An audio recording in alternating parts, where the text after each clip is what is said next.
जय हिंद प्यारे साथियों। आई होप आप सभी अच्छे होंगे और अपनी तैयारी को बहुत बेहतर तरीके से कर रहे होंगे। जानते हैं प्यारे मित्रों, हमारा जो क्लास है ग्रुप डी के लिए स्पेशल चल रही है और एनटीपीसी को भी इसके साथ टारगेट किया जा रहा है। तो आज हम बात करेंगे नाभिकीय क्रिया के बारे में पढ़ेंगे आज। हम जानते हैं प्यारे मित्रों, एक बहुत ही महत्वपूर्ण टॉपिक स्टार्ट किए थे। हमारे टॉपिक का नाम जो है आप सभी को अच्छे से पता है क्या था, तो रेडियोधर्मिता। रेडियोधर्मिता के तहत हम पढ़ रहे थे रेडियो एक्टिव तत्व पढ़ा, तो इसी में आता है नाभिकीय क्रिया। हम नाभिकीय अपक्रिया के बारे में भी इसी टॉपिक में कवर कर लेंगे। चलिए, नाभिकीय अपक्रिया होती क्या है। इस प्रकार की अपक्रियाओं में नाभिक भाग प्रोटॉन न्यूट्रॉन लेता है। नाभिक ही भाग लेता है परंतु इलेक्ट्रॉन भाग नहीं लेता। रीजन हम जानते हैं, हमने पढ़ा था एटम के बारे में। एटम यानी परमाणु के बारे में आपको अच्छे से पढ़ा है। ये हमारा क्या होता है, एटम होता है। एटम यानी परमाणु होता है और इसके अंदर पाया जाता है नाभिक। ये क्या होता है, हमारा न्यूक्लियस, नाभिक। अब नाभिक में क्या पाया जाता है मित्र, तो आप सभी को पता होगा, न्यूट्रॉन पाया जाता है और प्रोटॉन पाया जाता है। और इलेक्ट्रॉन जो होता है यहाँ पर पाया जाता है। इलेक्ट्रॉन इसके चारों ओर क्या करते रहते हैं, भ्रमण करते रहते हैं, यानी गति करते रहते हैं। तो इलेक्ट्रॉन इसके चारों ओर पाया जाता है। तो नाम से ही पता चल रहा है नाभिकीय अपक्रिया है, तो नाभिक की बात कही जाएगी। नाभिक में क्या पाया जाता है, न्यूट्रॉन प्रोटॉन। तो इस प्रकार की अपक्रियाओं में न्यूट्रॉन और प्रोटॉन ही भाग लेते हैं। कौन भाग लेता है, तो न्यूट्रॉन और प्रोटॉन ही भाग लेते हैं। ये देख रहे हैं आप। तो इस प्रकार की अभिक्रियाओं में कौन भाग लेगा, तो न्यूट्रॉन लेगा और प्रोटॉन भाग लेगा, इलेक्ट्रॉन भाग नहीं लेता। इसको आप नोट करके रखेंगे। चलिए, इसी क्रम में हम बात करते हैं, यहाँ पर देखेंगे इस प्रकार की अभिक्रियाओं में क्या होता है, नाभिक भाग लेता है। नाभिक भाग लेता है यानी कौन भाग लेगा, नाभिक में कौन होता है, प्रोटॉन और न्यूट्रॉन होता है। तो प्रोटॉन और न्यूट्रॉन ही भाग लेंगे परंतु इलेक्ट्रॉन भाग नहीं लेता। तो ये जो नाभिकीय अभिक्रिया कितने प्रकार की होती है, नाभिकीय अभिक्रिया दो प्रकार की होती है। हमें इन्हीं दो प्रकार की अभिक्रियाओं के बारे में पढ़ना है। आप इन दो प्रकार की अभिक्रियाओं के बारे में पढ़ लें, इतना इनफ होगा। तो आपके पेपर से यहाँ पे प्रश्न जितने बनते हैं वो आ जाएंगे। और हाँ, अभी आपकी पीडीएफ के लिए हम बता दें, पीडीएफ के लिए परेशान ना हो। पीडीएफ आपके टेलीग्राम चैनल पर मिल जाएगी, डेली अपलोड कर दी जाती है। और वो ज्वाइन कहाँ कर सकते हैं, लिंक मिल जाएगा अबाउट सेक्शन में, यूट्यूब के अबाउट सेक्शन में, वहाँ से आप जा सकते हैं। वहाँ पर तो आपको टेलीग्राम का भी लिंक मिलेगा, व्हाट्सएप का भी लिंक मिलेगा और इंस्टा का भी लिंक मिलेगा। हमें कहीं भी फॉलो कर सकते हैं, यहाँ पर यहाँ पर भी। लेकिन अगर आपको टेलीग्राम के लिए ही फॉलो करना है तो आप मतलब पीडीएफ के लिए फॉलो करना है तो टेलीग्राम पे ही जाइएगा और वीडियो के डिस्क्रिप्शन में भी आपको लिंक दे दिया जाएगा। चलिए, इसी क्रम में हम आगे बात करते हैं। हमारा जो आगे बात करें, देखिए यहाँ पर हम बात करते हैं। तो ये जो अभिक्रियाएं होती हैं कितने प्रकार की होती हैं, दो प्रकार की होती हैं। इन दो प्रकार की अभिक्रियाओं के बारे में आइए जानते हैं। चलिए, कितने प्रकार की अभिक्रियाएं होती हैं, तो दो हमने बताया। पहली अभिक्रिया होती है नाभिकीय संलयन अभिक्रिया। तो इसके बारे में हम बात करते हैं। किसके बारे में, सबसे पहले हम नाभिकीय संलयन के बारे में बात करने वाले हैं। चलिए, यहाँ पर अब चर्चा करते हैं नाभिकीय संलयन अभिक्रिया। इसमें क्या होता है, जब दो या दो से अधिक नाभिक जुड़कर एक बड़ा और भारी नाभिक बनाते हैं। संलयन का मतलब होता है जुड़ना। संलयन का मतलब ही क्या होता है, जुड़ना या योग, इकट्ठा होना, यही सब संलयन का मतलब होता है। चलिए, तो आप संलयन का मतलब समझ चुके। नाभिकीय संलयन, इसमें क्या होगा, दो या दो से अधिक नाभिक जुड़कर, देखिए यहाँ पर दो हो सकते हैं या दो से अधिक नाभिक होंगे, मिलकर एक क्या बनाएंगे, एक बड़ा सा नाभिक बना देंगे। और नाभिक बनाते हैं तो इसमें इसके साथ ही क्या होती है, ऊष्मा मुक्त होती है। इस प्रक्रिया में क्या होगी, ऊष्मा मुक्त होगी। तो जो यही ऊष्मा मुक्त होती है, तो एक कौन सी अपक्रिया है, इसके उदाहरण जो पूछे जाते हैं, सूर्य होता है, हाइड्रोजन बम होता है। सूर्य में जो अपक्रिया होती है कौन सा होता है, इसमें दो हाइड्रोजन मिलकर एक हीलियम का निर्माण करते हैं। चलिए, कभी कभी यहाँ से भी प्रश्न पूछ लिया जाता है कि बताइए सूर्य में कौन सी गैस पाई जाती है, कौन सी गैस पाई जाएगी, पहली हाइड्रोजन, दूसरी हीलियम पाई जाती है। तो एक दूसरा जो होता है हाइड्रोजन बम होता है। आई होप आप नाभिकीय संलयन अब की समझ चुके होंगे। इसमें क्या होगा, दो होंगे या दो से ज्यादा नाभिक क्या मिलेंगे, एक मिलकर एक बड़ा नाभिक बनाएंगे जिससे ऊष्मा मुक्त होगी। ये जो सूर्य है, सूर्य में जो ऊर्जा, ऊष्मा, एनर्जी रहती है, ये सब किस वजह से है, तो ये इसी नाभिकीय संलयन अभिक्रिया की वजह से है। इसमें दो हाइड्रोजन मिलकर एक हीलियम का निर्माण करते हैं। कभी कभी पेपरों में ये भी देखा जाता है। सूर्य में कौन सी गैस पाई जाती है, तो हाइड्रोजन पाई जाती है और हीलियम पाई जाती है। पेपर में ये भी पूछा जाता है, तो इसको आप याद रखेंगे। सूर्य और हाइड्रोजन बम किसके उदाहरण है, तो नाभिकीय संलयन के उदाहरण हैं। इसको आप याद रख सकते हैं। चलिए, अब अगली प्रकार की अभिक्रिया के बारे में बात करें। हमारी अगली प्रकार की अभिक्रिया क्या है, उसके बारे में हम पढ़ते हैं। चलिए, यहाँ पर देखेंगे, यहाँ पर क्या दे रखा है, नाभिकीय विखंडन। चलिए नाभिकीय विखंडन के बारे में हम बात करने वाले हैं। नाभिकीय विखंडन क्या होता है, इसके परिपेक्ष में बात करते हैं। देखिए इसमें क्या होता है, एक बड़ा नाभिक होगा, ये टूटकर दो या दो से अधिक छोटे छोटे टुकड़ों में विभाजित होगा। एक क्या होगा, जब एक बड़ा या भारी नाभिक टूटकर छोटे छोटे दो या दो से अधिक नाभिकों का निर्माण करता है तो इससे नाभिकीय विखंडन कहते हैं। विखंडन का मतलब होता है टूटना, विखंडन का अर्थ ही होता है क्या, टूटना। तो क्या करेगा, एक बड़ा नाभिक होगा, टूट टूट कर बनाएगा। तो जैसे परमाणु बम होता है, एग्जाम्पल में परमाणु बम किसका उदाहरण है, तो नाभिकीय विखंडन का उदाहरण है। इसको आप याद रखेंगे। हमने दो पढ़ा, नाभिकीय संलयन और नाभिकीय विखंडन। नाभिकीय संलयन जो होता है सूर्य और हाइड्रोजन बम, ये दो उदाहरण एग्जाम में पूछे जाते हैं। नाभिकीय विखंडन परमाणु बम हो जाता है, टूटना, वो परमाणु बम हो जाएगा, इसके अंतर्गत आ जाएगा। तो आप इसको याद रख सकते हैं। चलिए आगे हम बात करते हैं। देखिए अब बात आती है हाइड्रोजन बम और परमाणु बम में कौन ज्यादा खतरनाक है। एक तो आता है हाइड्रोजन बम, है ना। हाइड्रोजन बम हमने पढ़ा, एक किसका उदाहरण है, नाभिकीय संलयन का उदाहरण है। दूसरा हमने पढ़ा परमाणु बम। परमाणु बम, इनमें कौन सबसे ज्यादा खतरनाक है, तो खतरनाक जो होता है हाइड्रोजन बम होता है। दरअसल ये क्यों हाइड्रोजन बम खतरनाक होता है, जब यह प्रक्रिया होने लगती है, यानी हाइड्रोजन बम के बारे में बात करें, या प्रक्रिया होने लगती है तो इसको रोका नहीं जा सकता। जबकि परमाणु बम प्रक्रिया को, यानी ये जो परमाणु बम की प्रक्रिया है, इसको रोका जा सकता है। इस वजह से परमाणु बम कहते हैं कंट्रोल में आ जाता है, इस वजह से थोड़ा कम खतरनाक होता है। अगर हाइड्रोजन बम की बात करें तो 1000 गुना ज्यादा, 1000 गुना ज्यादा ताकतवर होता है किससे, परमाणु बम से। कितने ज्यादा गुना, 1000 ज्यादा गुना ताकतवर होता है, ये आप याद रख सकते हैं। चलिए फिलहाल इसको छोड़िए, हम आगे अब अपने टॉपिक पर आते हैं। इसको हटा दिया जाए।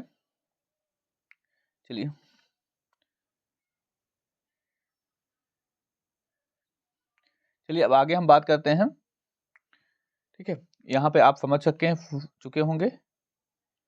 चलिए आगे हम बात करते हैं अगली स्लाइड में। देखिए कुछ और महत्वपूर्ण तथ्य बनते हैं जो अभिक्रिया हमने पढ़ी, उसके बाद यहाँ से कुछ महत्वपूर्ण तथ्य हैं जो आपके एग्जाम के लिए इंपॉर्टेंट होंगे, उसके बारे में हम बात करते हैं। चलिए हाइड्रोजन बम के बारे में बात करें, कुछ यहाँ से महत्वपूर्ण प्रश्न बनते हैं। हाइड्रोजन बम का जो जनक कहा जाता है, एडवर्ड टेलर को कहा जाता है, कई बार एग्जाम में पूछा जा चुका है। जबकि परमाणु बम का जनक जो कहा जाता है, रॉबर्ट ओपनहीमर को कहा जाता है। ये दोनों याद रखेंगे। हाइड्रोजन टेलर साहब जी हैं, परमाणु बम का जनक कौन है, रॉबर्ट ओपनहीमर है। तो इनका नाम भी आप याद रखेंगे। दुनिया का जो पहला परमाणु बम बनाया था, इन्होंने रॉबर्ट ओपनहीमर ने बनाया था, जिसका उपयोग जो है 6 अगस्त 1945 को किया जाता है। इस कहाँ पर, जापान के हिरोशिमा पर। आप सुने होंगे हिरोशिमा और नागासाकी पर पहला जो प्रयोग किया जाता है, पहली बार जो इसका यूज किया गया 6 अगस्त 1945 को, कहाँ पर, जापान के हिरोशिमा शहर पर किया गया। और इसका जो बम का नाम दिया गया, परमाणु बम का नाम जो दिया गया है, लिटिल बॉय नाम दिया गया है। ये भी इंपॉर्टेंट में प्रश्न पूछा जाता है। बताइए पहली बार जो बम प्रयोग किया गया उसका नाम क्या था, तो लिटिल बॉय नाम था। ये आपके एग्जाम के लिए इंपॉर्टेंट बनता है। कहाँ पर प्रयोग किया गया, जापान के हिरोशिमा शहर पर। कभी कभी हिरोशिमा देता है, कभी कभी मैक्सिमम टाइम हिरोशिमा देता है, कभी कभी जापान आ सकता है। चलिए इसमें जो ईंधन का प्रयोग किया गया था, ईंधन के रूप में यूरेनियम को प्रयोग किया गया था।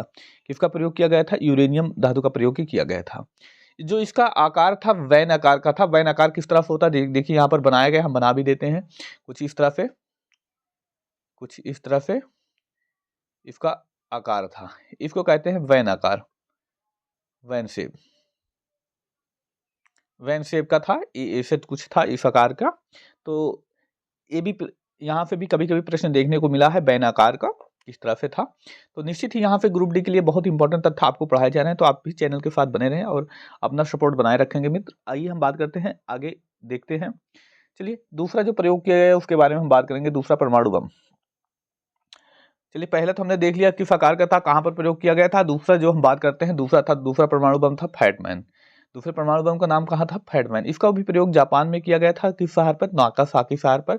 इसका प्रयोग किया जाता है 6 अगस्त के बाद 3 दिन बाद 9 अगस्त 1945 को इसका प्रयोग किया जाता है। इसमें ईंधन के रूप में जो प्रयोग किया गया था, प्लूटोनियम का प्रयोग किया गया था। किस धातु का, तो प्लूटोनियम। ये भी आप याद रख सकते हैं। अब इसमें पूछा जा सकता है परमाणु बम की अभिक्रिया सबसे पहले किसने देखी, तो परमाणु बम की अभिक्रिया जो देखी थी सबसे पहले ऑटो हान ने देखी थी। ये प्रश्न आपके एग्जाम में बन सकता है, याद रखेंगे। देखिए दरअसल इसलिए बताना जरूरी था क्योंकि कभी कभी जनक इनको कह देते हैं, तो इनको जनक कहना गलत है। इन्होंने पहली बार इस अभिक्रिया के बारे में देखा था, जबकि रॉबर्ट ओपनहीमर ने पहली बार जो परमाणु बम बनाया था, इस वजह से उन्हें जनक कहा जाता है। तो इसमें ऑटो हान और ओपनहीमर में कंफ्यूजन ना पाले, ये याद रखेंगे मित्र। चलिए इसी क्रम में हम आगे बढ़ते हैं एक और महत्वपूर्ण बिंदु पर चर्चा करते हैं, फोर्डी-फजान का नियम। क्या नियम है? एक नियम है, इसके बाद आता है फोर्डी-फजान का नियम। इसके बारे में हम चर्चा करेंगे, लेकिन उससे पहले थोड़ा सा हम पढ़ लें परमाणु बम जो अपक्रिया कैसे होती है, परमाणु बम काम कैसे करता है, इसके बारे में हम पढ़ लें, तो उसके बाद हम पढ़ेंगे। चलिए बात करते हैं परमाणु बम की अपक्रिया। जो परमाणु बम की अपक्रिया होती है ये कैसे काम करती है, ये जानते हैं। अभी हमने आपको बताया कि नाभिकीय विखंडन होती है, ठीक है। तो देखिए इसमें हम एक तत्व लेते हैं, मान लीजिए यूरेनियम का परमाणु क्रमांक 92 है और परमाणु भार कितना है, 235 है। इसको ना ध्यान दें, इसी पे ध्यान दें। यूरेनियम, ये यूरेनियम है। यूरेनियम पे क्या किया जाता है, जब न्यूट्रॉन की इस पर यूरेनियम धातु पर न्यूट्रॉन की बौछार कराई जाती है। किसकी बौछार? तो न्यूट्रॉन की बौछार कराई जाती है। तब यह टूटकर बेरियम बनाता है, Ba बनाता है बेरियम, और उसके बाद क्रिप्टॉन बनाता है। और क्रिप्टॉन के साथ साथ इसमें न्यूट्रॉन मुक्त होते हैं, 3 इलेक्ट्रॉन मुक्त होते हैं। ये 1 होगा। कितने इलेक्ट्रॉन मुक्त होते हैं? 3 इलेक्ट्रॉन मुक्त होते हैं, साथ ही ऊष्मा मुक्त होती है। ये जो ऊष्मा है यही खतरनाक हो जाती है, और ये जो न्यूट्रॉन होता है फिर से यही न्यूट्रॉन इसमें आकर, यूरेनियम में आकर फिर से प्रेशर करता है, फिर से दबाव बनाता है। फिर यही प्रक्रिया बार बार चलती रहती है। एक बार देखिए यहाँ पर आप समझेंगे, वहां पर हम देख लीजिए। यहाँ पर चलिए यहाँ पर समझें। यूरेनियम पर किसकी बौछार कराई गई? न्यूट्रॉन की बौछार कराई गई। यूरेनियम धातु पर किसकी बौछार? न्यूट्रॉन की बौछार जब कराई गई तो देखा गया कि बेरियम जो है बेरियम बन रहा है, क्रिप्टॉन बन रहा है, साथ में जो है न्यूट्रॉन मुक्त हो रहा है। और न्यूट्रॉन मुक्त होने के साथ साथ हीट भी यानी ऊष्मा भी मुक्त हो रही है। ये ऊष्मा ही खतरनाक बना देती है, और ये जो न्यूट्रॉन आता है फिर से यही आएगा, इसी में दोबारा से क्या करेगा, इसी पर दोबारा से अटैक करेगा। जब दोबारा अटैक करेगा तो फिर इसके बाद यही यूरेनियम फिर यही बनाएगा, फिर से यही लगातार घूमते एक के बाद एक प्रक्रिया चलती रहती है। यहाँ पर आएगा न्यूट्रॉन, फिर इस पर अटैक करेगा, फिर यही पूरा प्रोसेस होगा, फिर यहाँ जो न्यूट्रॉन बचेगा फिर यही आके यहाँ पे जो है अटैक करेगा। तो इसी क्रम में यहाँ पे हीट निकलती रहती है, हीट ऊष्मा निकलती रहती है, और यही जो प्रोसेस चलता रहता है और ऊष्मा निकलती रहती है, यही ऊष्मा खतरनाक हो जाती है। आगे हम बात करेंगे कैसे इसको कंट्रोल किया गया, उसके बारे में बात करेंगे। पहले यहाँ पर समझिए किस प्रकार की अभिक्रिया होती है, तो आप इसको याद रखेंगे। एक अभिक्रिया ये जो आपके एग्जाम में पूछी जाती है। अब क्या पूछा जाता है, किस तत्व की बौछार कराई जाती है, तो आप याद रखेंगे न्यूट्रॉन की बौछार कराई जाती है। क्या प्राप्त होता है? न्यूट्रॉन प्राप्त होता है, हीट ऊष्मा प्राप्त होती है। यूरेनियम के विखंडन की लगातार श्रृंखला के कारण परमाणु बम क्या बन जाता है? खतरनाक बन जाता है, जिसको अभी हमने समझाया कि यही न्यूट्रॉन जो आता है फिर यहाँ पर आएगा, यहाँ से भी यूरेनियम फिर टूटेगा और यही निर्माण करेगा, फिर यहाँ न्यूट्रॉन बनेगा, न्यूट्रॉन फिर आकर इसी लगातार प्रोसेस चलती रहती है। ये परमाणु बम की अभिक्रिया है। तो अब इसके बाद हम पढ़ेंगे जो महत्वपूर्ण हमने बात की, फोर्डी-फजान का नियम। यहाँ पे न्यूमेरिकल भी आपके एग्जाम में बनता है, तो उसके लिए विशेषता फोकस करेंगे। चलिए फोर्डी-फजान का नियम बात करते हैं। चलिए हम आपको समझा देते हैं। यहाँ पर थोड़ा सा शायद नहीं है, अभी डिलीट हो गया, रुकिए 1 मिनट रुकिएगा मित्र। चलिए हम आपको समझाते हैं, यहाँ पर आप समझिएगा थोड़ा सा गलती से। चलिए हम बात करेंगे किसके बारे में? फोर्डी-फजान का नियम के बारे में बात करेंगे। चलिए फोर्डी-फजान का नियम बात करते हैं। हम बात करने वाले हैं किसके बारे में? फोर्डी-फजान का नियम।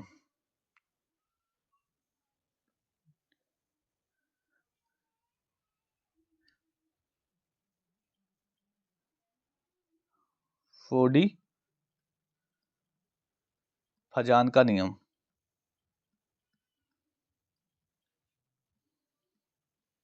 फोर्डी-फजान का नियम। चलिए इन्होंने कहा कि जब यह प्रक्रिया होती है, पहले आपको समझना क्या पड़ेगा। जैसे मान लीजिए यूरेनियम है 92, यूरेनियम 235, ये लिखा है। तो एक होता क्या है, परमाणु भार होता है, परमाणु भार को ए से निरूपित करते हैं, ये आपको पता है। और ये जो 92 होता है परमाणु क्रमांक होता है, इसको किससे निरूपित करते हैं? जेड से निरूपित करते हैं, ये आपको अच्छे से पता होगा। तो इसके आधार पर इन्होंने जो अपक्रिया हुई, जो परमाणु बम की अपक्रिया हुई, इसके आधार पर 3 नियम दिए। हमने आपको बताया इसमें से 3 किरणें निकलती हैं, अल्फा, बीटा, गामा।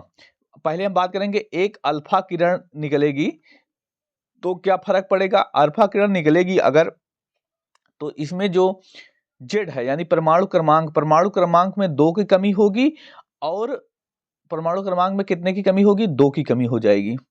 और हम बात करें परमाणु भार में कितने की कमी होगी? तो 4 की कमी होती है। यही अगर हम बात करते हैं, अगर एक बीटा किरणें निकली, दूसरा नियम इन्होंने क्या दिया?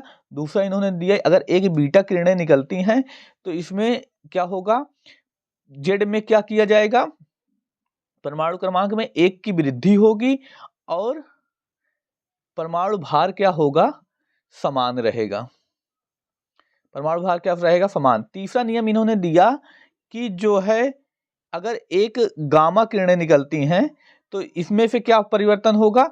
तो जेड और ए दोनों क्या होंगे? दोनों समान रहेंगे, यही इनका फोर्डी-फजान का नियम था। फोर्डी-फजान का नियम क्या बताता है कि अगर मान लीजिए, यहां पर आप समझें, थोड़ा सा इसको फाइट कर दें तो तब समझ में आए। ये देखिए यहां पे आप आए, फोर्डी-फजान के नियम के बारे में बात करें।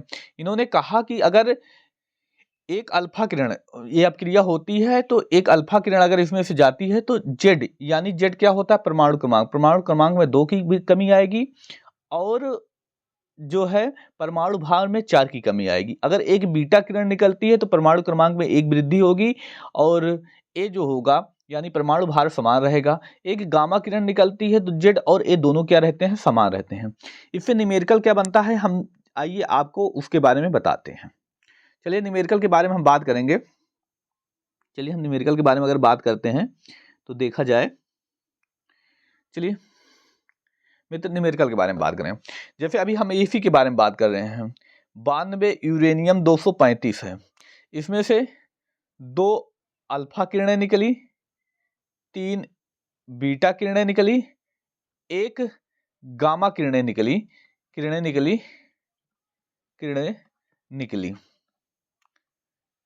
तब बताइए परमाणु क्रमांक कितना होगा और परमाणु भार कितना होगा?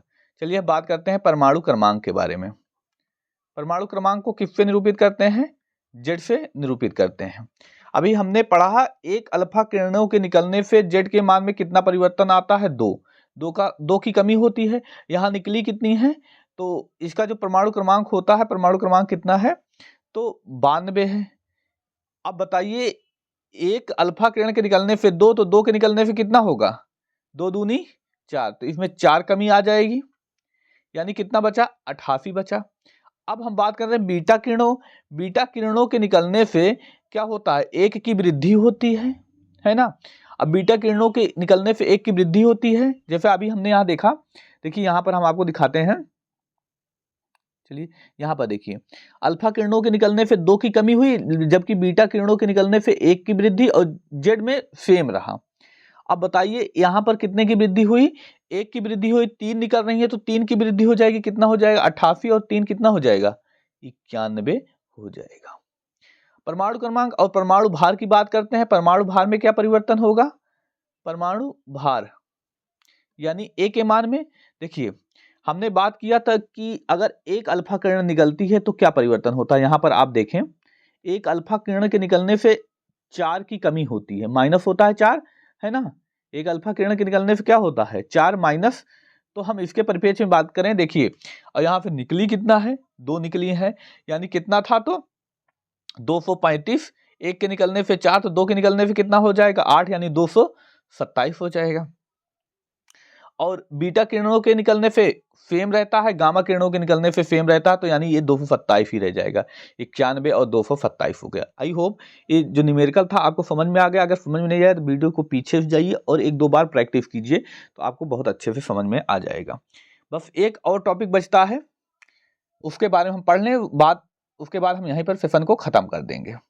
चलिए, जो हमारा टॉपिक अब है नाभिकीय रिएक्टर। चलिए नाभिकीय रिएक्टर के बारे में हम बात करते हैं। पहले हम बात करेंगे नाभिकीय रिएक्टर के बारे में। ये नाभिकीय रिएक्टर की जो खोज की एनरिको फर्मी ने, कब? दिसंबर 1942 में इसकी खोज की। ये नाभिकीय रिएक्टर क्या होता है? ये एक बहुत बड़ा यंत्र है जिसमें परमाणु बम की श्रृंखला को नियंत्रित किया जाता है। जैसे अभी हमने पढ़ा था ना, 92 यूरेनियम में क्या की जाती है? न्यूट्रॉन की बौछार की जाती है तो बेरियम और क्रिप्टॉन बनता है, न्यूट्रॉन बनते हैं, न्यूट्रॉन फिर आके यही अटैक करता है, लगातार यह प्रक्रिया चलती रहती है, इसमें से निकलती है ऊष्मा। यही ऊष्मा जो है खतरनाक हो जाती है, तो हमने ये पढ़ा। तो ये जो एनरिको फर्मी साहब हैं, फर्मी साहब ने दिमाग लगाया कि ये श्रृंखला किसकी वजह से चल रही है? इन न्यूट्रॉन की वजह से चल रही है। अगर इन न्यूट्रॉन पर ही कंट्रोल पा लिया जाए तो ये प्रक्रिया क्या हो जाएगी? ये प्रोसेस न्यूट्रॉन यहाँ पर आकर अटैक ही नहीं करेगा। अटैक ही जब नहीं करेगा तो क्या होगा? ये प्रक्रिया अपने आप ही समाप्त हो जाएगी। तो इन्होंने दिमाग लगाया और इस दिमाग में इन्होंने दो रॉड ली। एक बोरान ली, बोरान की बनी हुई, दूसरी कैडमियम की बनी हुई। जब इन्होंने बोरान की ली तो जो पहला देख रहे हैं, इस बोरान से पहला वाला खत्म हो गया। एक कैडमियम से क्या हो गया? दूसरा वाला खत्म हो गया। अब बचा तीसरा वाला। इन्होंने तीसरे वाले को इस तरह से मारा कि पूछिए ही मत। मतलब प्यार से मारा, इतने प्यार से कि मार भी दें और पता भी न चले भैया हमारी पिटाई हुई है। तो इन्होंने उसको कैसे पीटा? तो यहाँ पर आप देखें, तीसरे के लिए जो बचता है, इन्होंने लिया ग्रेफाइट या भारी जल। भारी जल का फार्मूला D2O होता है, पता है। इन्होंने इस ग्रेफाइट और भारी जल की मदद से, चाहे आप ग्रेफाइट लें चाहे भारी जल लें, इन्होंने इसकी स्पीड क्या कर दी? स्लो कर दी। इतना स्लो कर दी, जब ये यूरेनियम से टकराए ना एकदम प्यार से टहलाते हुए, तब जब इतना आराम से टकराएगा तो यूरेनियम टूटेगा ही नहीं और ये प्रक्रिया अपने आप नियंत्रित हो जाएगी। इन्होंने ये दिमाग लगाया। अब पूछा जाता है किस लिए प्रयोग किया? स्पीड को धीमी करने के लिए, तो यानी मंद करने के लिए। मंद मतलब धीम। तो पूछा जाता है एग्जाम में कई बार, परमाणु बम में मंदक के रूप में किसे प्रयोग किया जाता है, या नाभिकीय रिएक्टर में मंदक के रूप में किसे प्रयोग किया जाता है? ऐसे प्रश्न देखने को मिले हैं। या तो आप ग्रेफाइट लें या तो भारी जल लें, ये दोनों में से कोई एक ले सकते हैं। इसका प्रयोग किया जाता है कि स्पीड स्लो करने के लिए। मंद मतलब क्या होता है? स्लो, धीमा। तो आप यहां से समझ सकते हैं। तो इसके बाद हम बात करते हैं जो इंपॉर्टेंट और बिंदु था, इसमें साधारण जल का भी प्रयोग किया गया था। पेपर में पूछा जाता, बताइए साधारण जल का प्रयोग किस लिए किया गया था? साधारण जल यानी H2O का प्रयोग किस लिए किया गया था? जो ये नाभिकीय रिएक्टर है ना, इसी नाभिकीय रिएक्टर को ठंडा करने के लिए प्रयोग किया गया था। तो यानी ये याद कर सकते हैं, ठंडक किस रूप में, किस लिए किया गया था? तो ठंडक के रूप में किया गया था। किस रूप में? ठंडक के रूप में। चलिए ये आप याद रख सकते हैं। ये जल का प्रयोग, साधारण जल का यानी H2O का प्रयोग किस लिए किया गया था? तो आप याद रखेंगे ठंडक के रूप में किया गया था। तो ये पूरा प्रोसेस रहा। ये चैप्टर आज हमारा खत्म होता है। मिलेंगे हम अगली क्लास में अगले चैप्टर के साथ। तो आज की क्लास आपको कैसी लगी जरूर कमेंट करके बताइएगा। और हाँ, अपने मित्र भाई बहन में जरूर शेयर कीजिएगा। आप भी चैनल पर पहली बार हैं तो सब्सक्राइब कर लीजिएगा। PDF के लिए आप हमें कर सकते हैं टेलीग्राम ज्वाइन। टेलीग्राम का लिंक डिस्क्रिप्शन में या अबाउट सेक्शन में आपको मिल जाएगा। आप हमें इंस्टा पर भी फॉलो कर सकते हैं और व्हाट्सएप चैनल से जुड़ जाएंगे किसी जानकारी के लिए। हम आपको वहां पर खुद से सूचित करते रहेंगे। मिलेंगे अगली क्लास में। इस क्लास में इतना ही बस। धन्यवाद। जय हिंद प्यारे मित्र।